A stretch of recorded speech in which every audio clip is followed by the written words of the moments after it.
Hello everyone, welcome along this afternoon. I'm Hilary Walton and I'm the Chief Information Security Officer for the Kordia Group.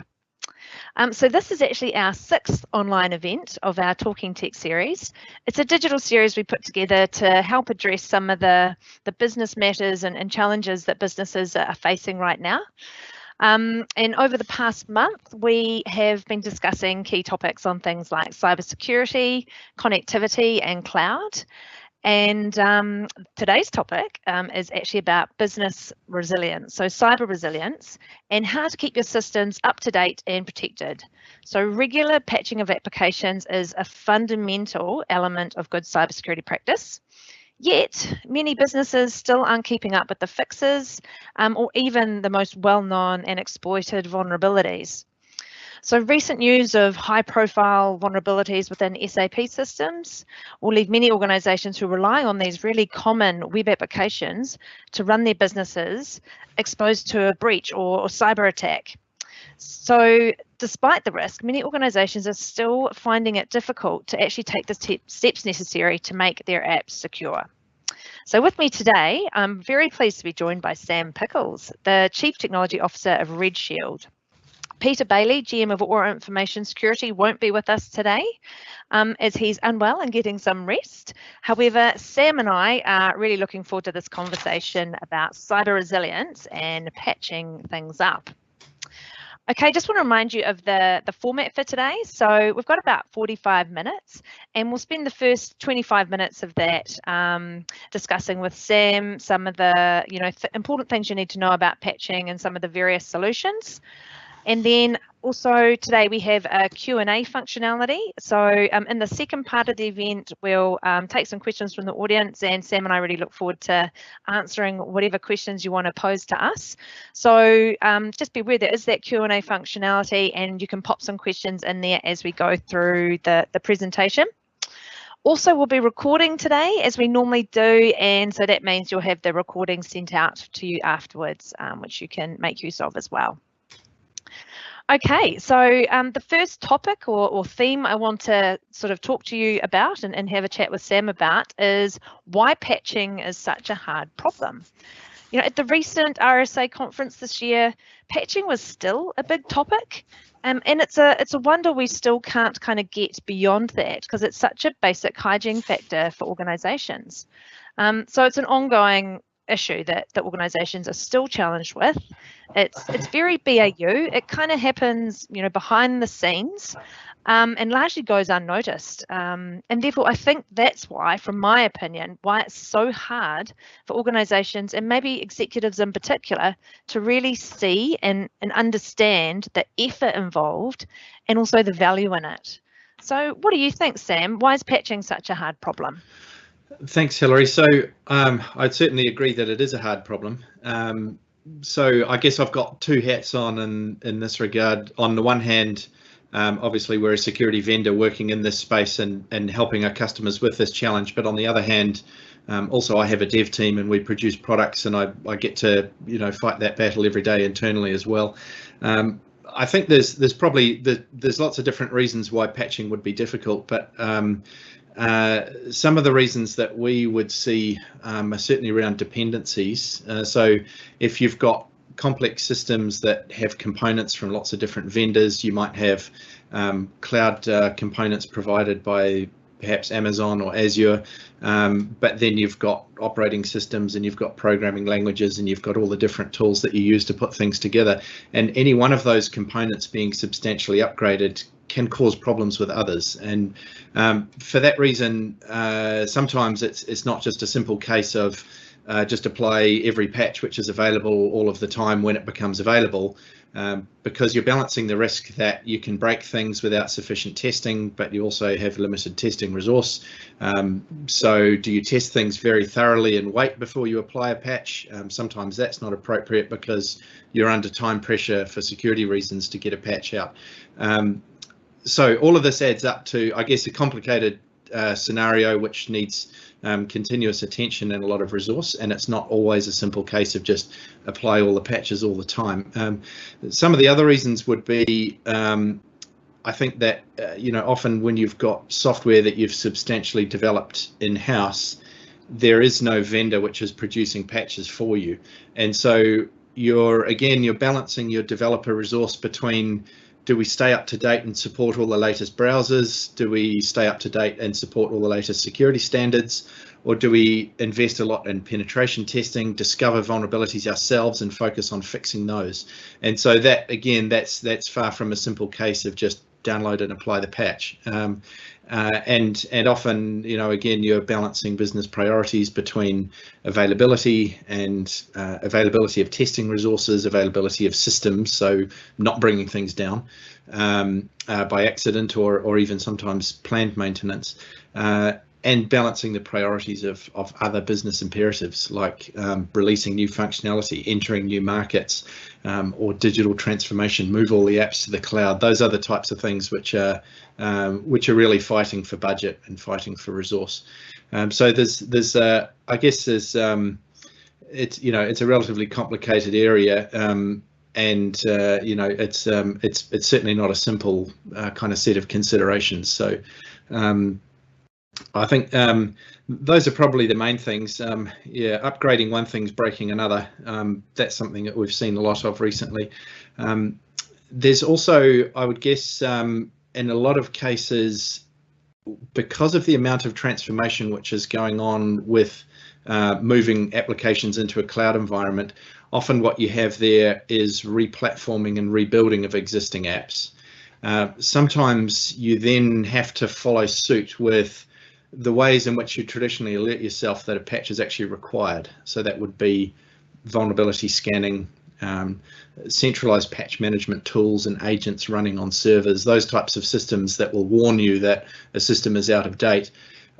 They obviously need to be continually managed and maintained in a way that as systems change, your ability to spot the need for a patch actually remains consistently up to date and accurate.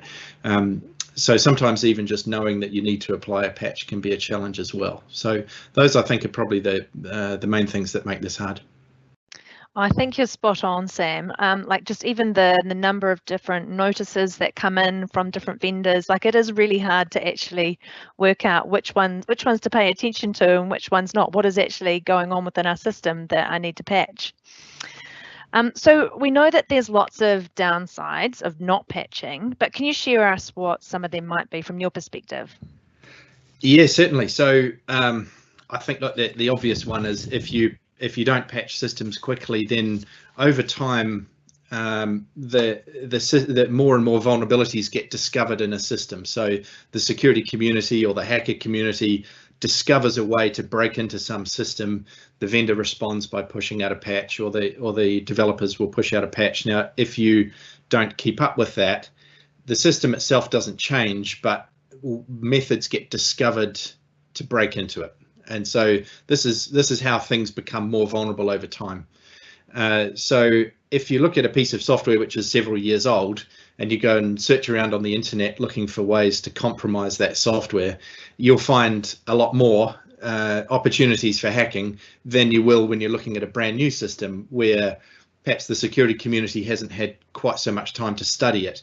So for that reason, systems effectively become more vulnerable over time, even though the system isn't changing. Our knowledge of how to break into it is obviously changing over time. So if you are not patching, then you start to become a soft target.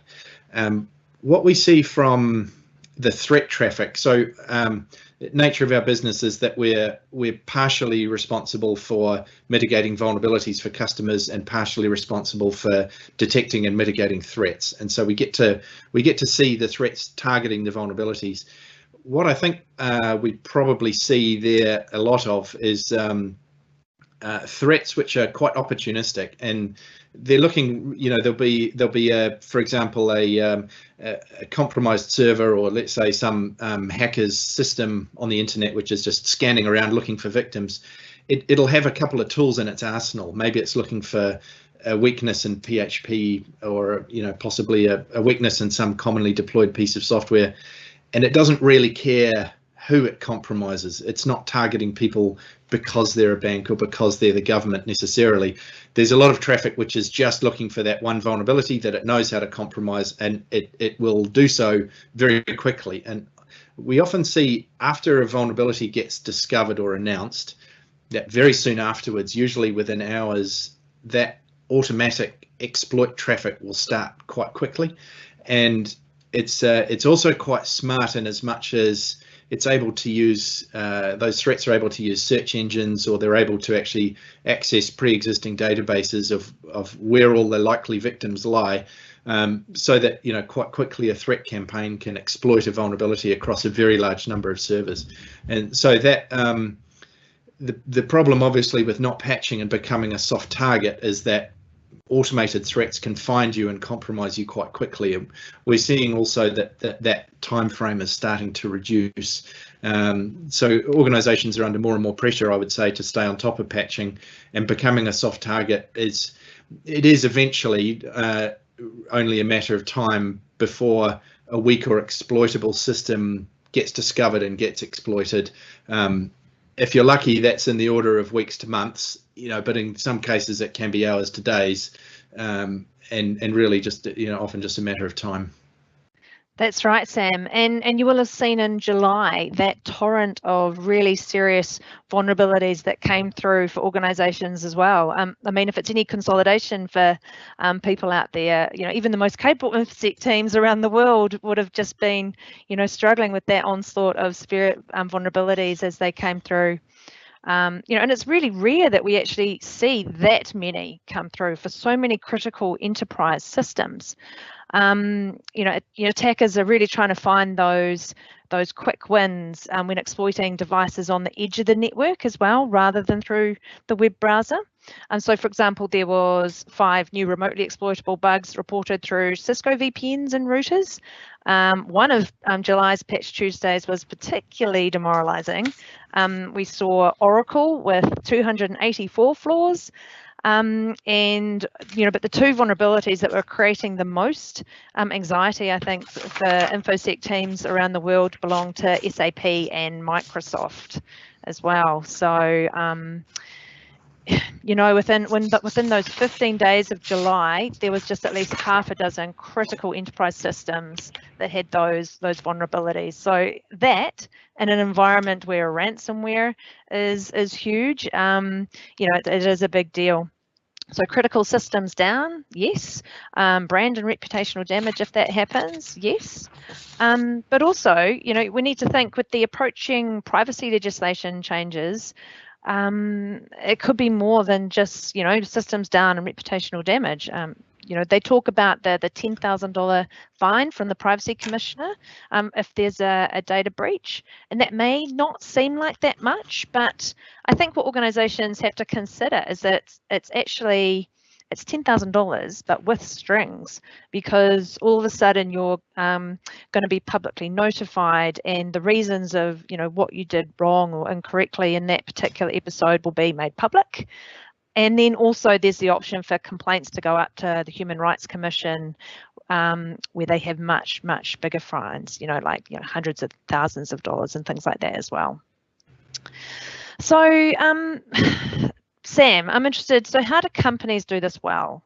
Like, what should they focus on, and what are the different strategies here that organizations can deploy?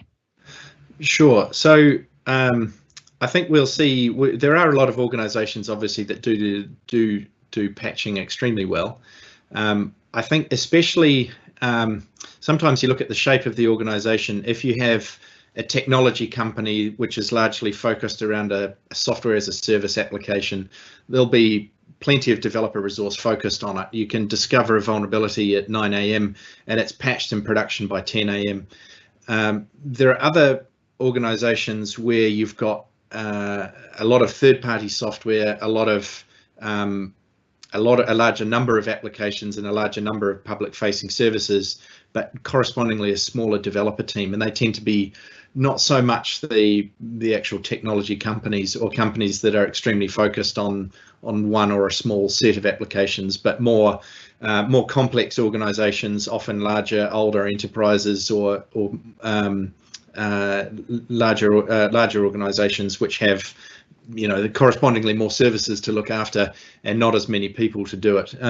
So I think the companies that are doing this really well, though, probably some of the things that you would see in common would be at a governance level. So if we start thinking about security, obviously needs to matter from the board level down.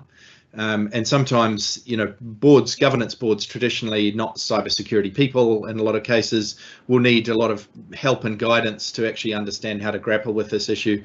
And I've seen some fantastic guidance, for example, from the Institute of Directors, which makes this quite approachable for board members who are not cybersecurity experts and often don't have the confidence in this area to ask the right questions. But the board needs to understand that it needs to, I guess, encourage, through CFO level, the right budgeting, and through CEO level around the right business targets around entering markets and so forth, that that security matters, and that along with that is an understanding that security also needs resources and it needs time, and it conflicts with other priorities sometimes. So if you continuously apply pressure to release new software, release new systems, and do more with less, something has to give. And so at governance level, it's where you would, I guess, where you'd give the indication that,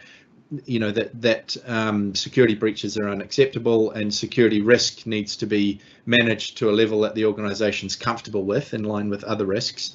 And then from there, an understanding at executive level of how budgeting is applied, and I guess how software and developer teams are motivated and goaled. And so obviously, budget is always a key consideration, and doing more with less is important. But I think it's important to ask the question of the engineering teams, how, if you are really sprinting to deliver a project, it's often is the case with software, it's running late and it's already over budget, then does that mean that you're putting them under so much pressure that they're going to skimp on, for example, penetration testing late in the game? Or possibly, if you do have testing done, are you under pressure to release the software anyway and just simply to tolerate vulnerabilities, which might not be in harmony with the overall risk appetite of the company? So I think doing this well, obviously starting from governance down through exec team, security has to matter. And then, so what's likely to happen in terms of the engineering culture, provided that you are, I guess, sufficiently resourced and have some room to move there, then usually engineering teams will have a strong appetite to adopt newer principles like DevOps and DevSecOps, which you've likely heard of. And so along with that comes an emphasis on automation and around the continuous release and making it easier and more frictionless to release software. So rather than, the big kind of annual release with lots of fanfare and lots of testing and lots of pressure, and it's kind of a big event, everyone holds their breath and releases a new piece of software, moving towards a world where actually software is rewritten and re-released on a very continuous basis, ideally daily or hourly, or really quite genuinely continuous. That's obviously a lot easier if you've only got a small number of systems and you've got a lot of developers. If you've got a lot of third-party enterprise apps, then it's clearly it's not as easy to automate all of that. But there is likely a process that an application team will have to go through to go from the old waterfall world, as it was called, where you build a system and then you test it and you take it through its stages and then you have the big launch, like launching a ship, through to this kind of automated conveyor belt, which takes application code through testing and through release. Building that process is itself quite intensive. It takes time, and the benefits are that you're then quickly able to respond to vulnerabilities when they come up. But it feels at the time when you're doing that, all of that effort, that you're kind of on borrowed time often, with the executives having to explain why you're spending so much time automating stuff when all you want to do is just release a website. But that pays off over time. So I think this is where executive teams and ultimately from the board, just allowing developer teams the space and the resources to go through that process, to automate, to follow the DevOps principles, will leave them in better shape, so that they're then able to release much more effectively. So yeah, I think there's quite a few moving parts to that. Obviously, they're cultural. It's very different in government as it is to finance sector. It's different under certain compliance frameworks. Versus enterprise and software as a service and startups, where you can move extremely quickly and quite unhampered by some of these concerns. But I definitely think, you know, there are some common factors there, regardless of the type of organisation, and probably, you know, bring it back around to it starts with governance. That's a really good point. And actually, Sam, you reminded me of an analogy that my esteemed colleague Peter Bailey talks about. He talks about the wall analogy for patching. So it's like renovating a house. If you find a rotten timber and you just kind of jib over that wall, like eventually the house is going to fall down. But instead, what you're going to do is you're going to spend the time to replace the timber. You know, it's going to cost a lot more money, but you'll have a better result at the end. The problem is that there's likely to be no kind of visual difference to the outcome that you've just made, but you know that inside the house is actually more robust and gonna stay up and stand up. And I guess patching is a bit like that. You're keeping the house standing up. And what about security controls? What kind of security controls are out there that could be used to remediate this as well? Sure. So security controls, you know, you've got traditional things like obviously, you know, any going back even decades, you'd always start with a firewall and some antivirus, and obviously security controls have come a long way since that, and there's a lot of automated tooling for things like testing software as you're releasing it, and then there's automated tooling for taking vulnerable software and potentially wrapping it in patches, the so-called, you know, the runtime application security protection. And there are things like automated tools that will take all of that streaming data off the network and try to make sense of it and determine, you know, if there are clusters of things going on that relate to each other and they're important and they should be escalated for human attention. So a lot of those security controls can certainly help. The area where, you know, as a company where we have the most experience is around web application technology, and the controls there, I would say historically they've always suffered from being quite difficult to manage. I think partly because the problems that arise in web application security themselves are quite complex. But then the program of work that you need to put in place around, particularly I'm thinking here web application firewalls is one good example, where they're very powerful technology, and you can certainly do a lot with them, provided that they are well set up and well managed, and that there's a lot of resource around running them, and that actually that you integrate with all of the business stakeholders in the right way. There's business process that needs to be wrapped around that as well. So security controls can certainly help, and in our case, we have I guess a position that security controls, when done right, are certainly a useful adjunct to fixing vulnerabilities in code. Sometimes, in a lot of cases, you can't, for one reason or another, fix an application in code because you don't have the code, or you know the developers have long gone and there's no budget to go and find a new team to do the work, or you have a piece of software that you plan to replace and it's not simply able to be fixed quickly. So, you know, in those cases, there is a lot of reason to get security controls right and to use those other alternative methods rather than go back, rebuild the application. You can do something at the security controls layer. But we see that, you know, it is not always trivial for organizations to maintain the skills in house to do what is sometimes quite specialized areas and specialized technology to run. So, you know, clearly as a sort of specialist focused on this area, this is what we see the most, and this is where we get involved most often.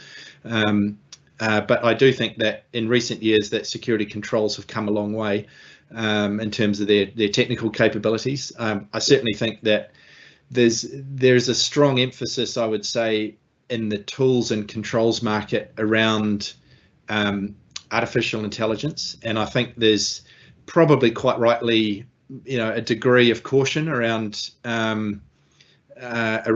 adoption of machine learning based tools. Machine learning is I think the most practical and useful machine learning is actually still relatively simple in nature. It's certainly not yet able to replace intelligent human governance.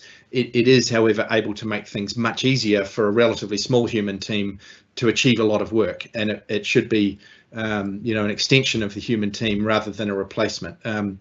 So we're certainly seeing that security controls are getting a lot more intelligence built in, but I think over and above just plain old-fashioned automation, what machine learning is able to actually do is still, I would say, making steady progress, but it is it's enabling you, I guess, to keep your teams more productive and slightly smaller with all the complexity that you have to handle, rather than a replacement for humans, which is sometimes I think potentially how some tools get marketed.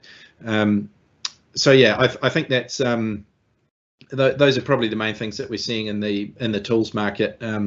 A lot of increasing intelligence, but still no substitute for smart humans. That's so true. Listen, I'll just remind people to pop some questions in the Q&A if you've got any burning questions that you'd love Sam or I to answer. But I do have one more question for you, Sam, because one thing we like to do during these shows is give people really practical things to take away. And so my next question is, what should businesses be asking of their security teams?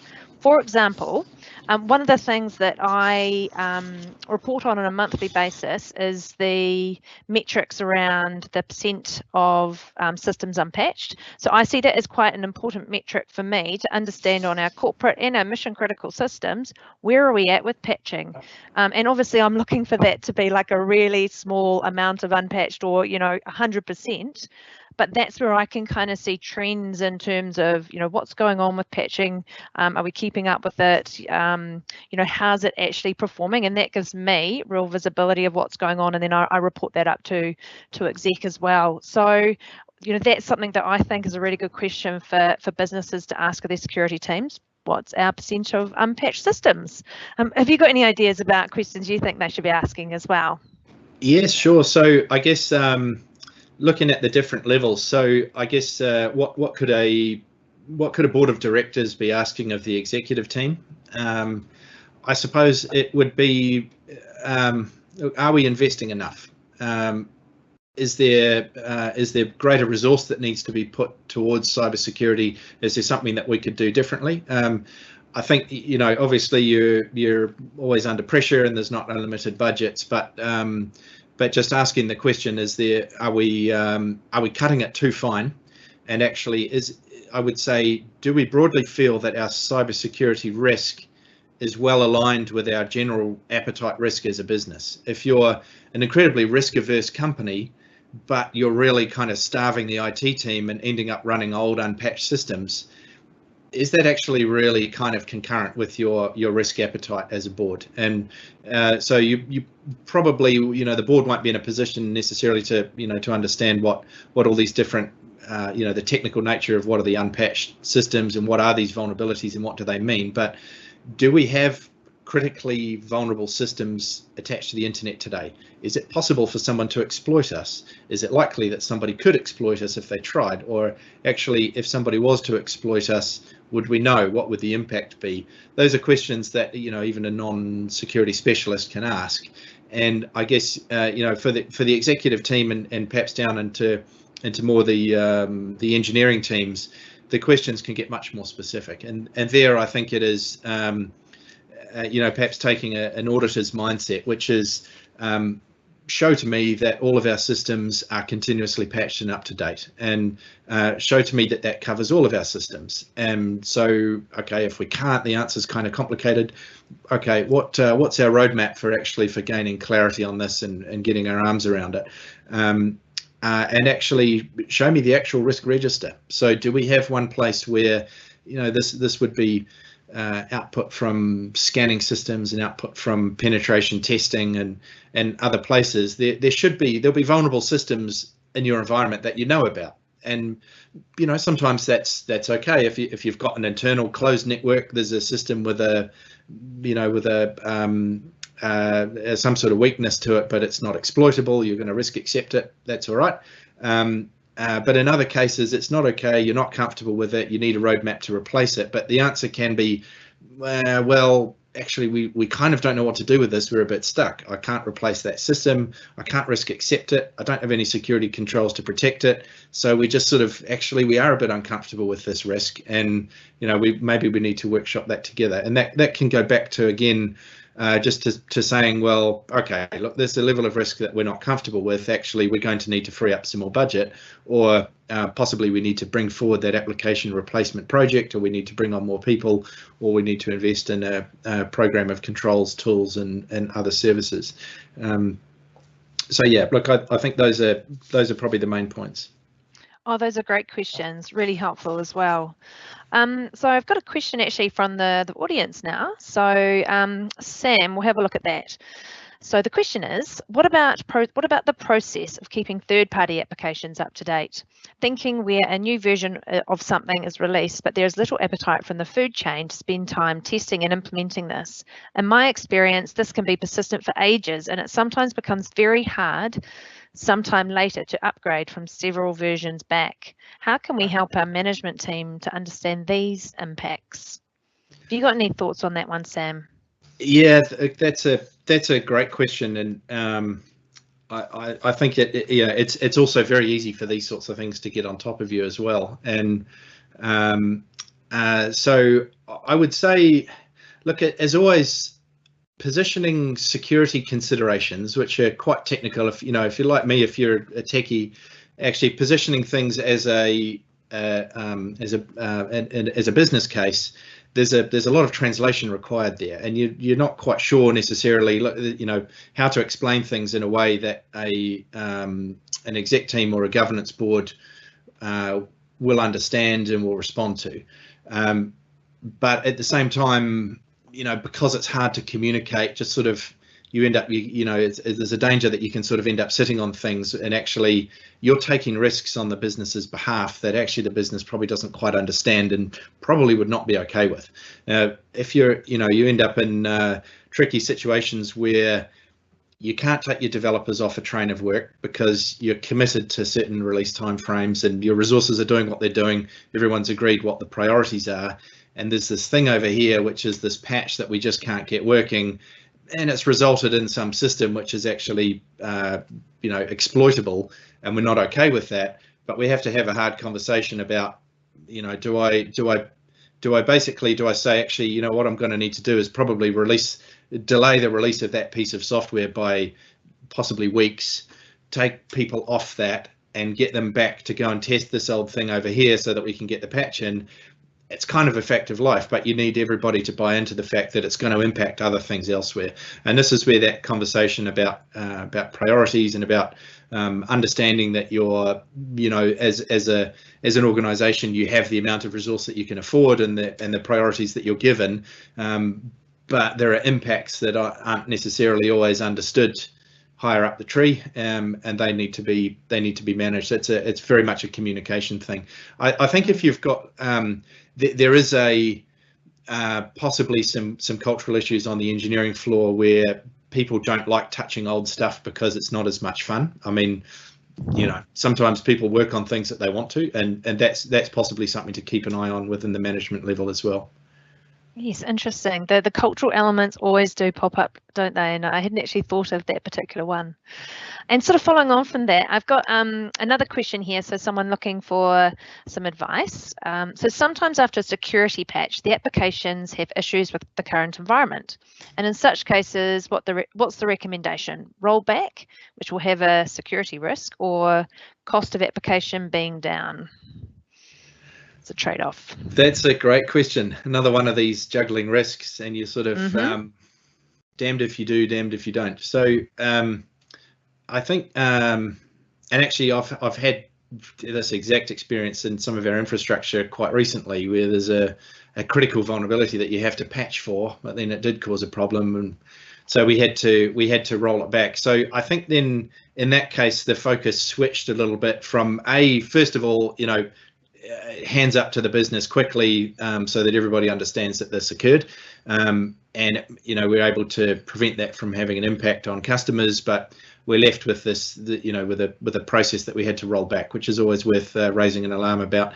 In this case, I think we were able to, to work around and to ensure that the vulnerability in our environment is not exploitable. So you'll often find you might have a kind of 10 out of 10 critical vulnerability, but in your environment, actually, it's more like a 2 or 3, because you're able to implement some workaround that makes it effectively impossible to exploit. So you can kind of regrade security vulnerabilities according to your own circumstances. But it's the same in manufacturing. If you get things on a production line that come through that have problems, anybody needs to be able to the proverbial Toyota model needs to be able to pull the lever and stop the production line.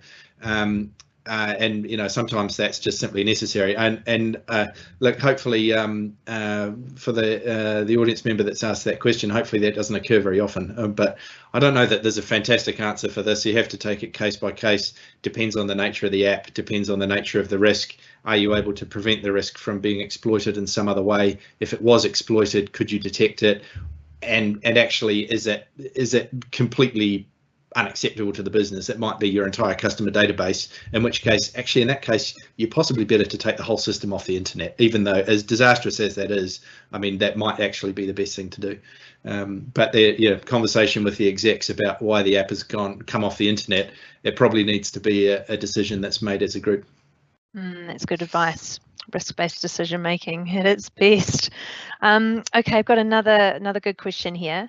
So someone asks, I don't have visibility of patching levels of systems. How can I find out if our systems need patching and which patches? Okay, so from a security standpoint, I sort of I'll take the view that if you can discover a vulnerability and exploit a vulnerability, it probably matters more. So that way, then, if you're discovering systems that need patching that are connected to the internet, are probably the most important ones to start with. And I think the best way probably to start there is with vulnerability scanning, and then with penetration testing, and try to get a sense of what's your attack surface. So obviously, mitigating attacks is one reason why patching is important. There are other reasons too, like reliability, for example. Often patches are there to improve the reliability of a software system, and those types of patches, I guess, can be just as important too. But I would suggest that start with the internet perimeter, because those are the ones where if you're open today, you're at risk, like tonight. And so scanning is a good place to start. If a vulnerability is very easy to discover, you've got to make sure that you're the one to discover it quickly. If a vulnerability is much more internal, much harder to discover, then you're possibly under slightly less pressure. So you can sort of work your way back in through the environment. But yeah, clearly anything attached to the internet is where to start.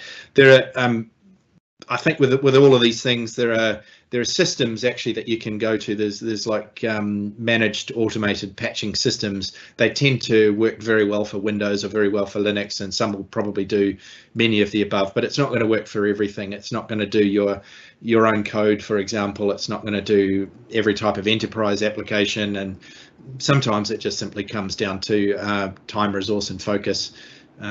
But yes, I would, in summary, I would definitely start with vulnerability scanning if you have to start from somewhere.